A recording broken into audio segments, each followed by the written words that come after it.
Yeah, look, they said that I couldn't do it, so I went and did it. W's only, you know I've been winning. It's the Money Doc here, and I want to welcome you to my channel. And I want you to make sure to remember, if you like this video, you like what you hear, and I brought you some value, like, comment, and subscribe to the channel. Today, what we're going to talk about are the 4 stages of wealth building, okay? What I want you to understand that when it comes to wealth building, there are stages, and you have to understand the stages because each stage plays a major role in building wealth. And what I'm going to share with you today is for you to be able to go back and look at where you are and what you want to do so that you can know the things you need to do to accomplish those things. So number 1, let's talk about it. It's contribution. When you're putting your money away, the biggest thing you have to think about is contributing. How do you want to do it? Do you want to do it before taxes or after taxes? And ask yourself, what are the benefits?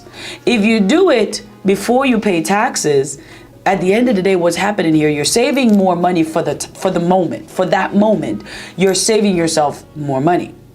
But in the long run, that could also be of an issue. Number 2, accumulation. So after you contribute the funds, you have to think about, how do I want this money to be accumulated? You have one way, which is fixed, which is it's safe, but you're not really keeping up with inflation, which is a cost of living. So you're making money, but you're safely not going anywhere. You're just running around in circles. You're thinking about, the variable, right? When you define the word variable, it says inconsistent, unreliable, and there's absolutely no guarantees to it. So you have to ask yourself, what is my risk level, right? Am I willing to take on another 2008?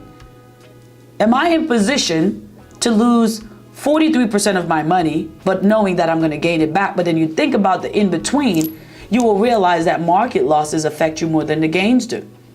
And last but not least is allowing yourself to do what? Only participate on the upsides of the market and never have to worry about the downsides.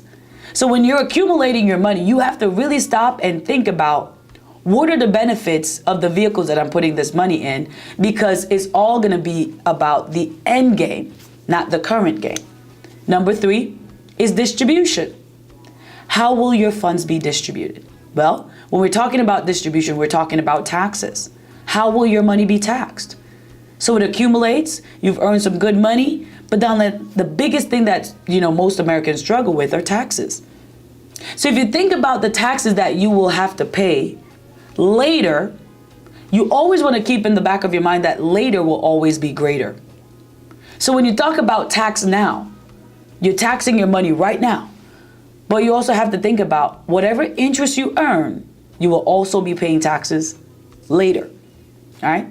So now when we think about the later aspect of things, you're now paying taxes on a larger portion of money at a higher interest rate. So ask yourself this. When was the last time procrastination has done anything good for you? So you're delaying what you're paying in taxes because it gives you that instant gratification of, I have more. But when it's time for you really to leverage it, you're going to be having less. So you want to think about each vehicle, because each vehicle that you put your money into has a purpose for what you want to leverage it for, right? And last but not least is tax advantage. Taking advantage of the tax codes that will allow you to not have to worry about where the economy is later on when it comes to taxes. You are securing your funds, because the only way for you to build wealth is through self-security. So what accounts are you leveraging that allows you to, 1, pay your taxes, but whatever interest I'm earning, I don't have to worry about paying taxes on that money as well. That's called understanding the different tax codes that you're able to leverage, which is why it's called tax advantage. So you have to keep in mind, your financial future comes down to what you want when it comes to building wealth. Thank you for tuning in. Stay blessed and be blessed.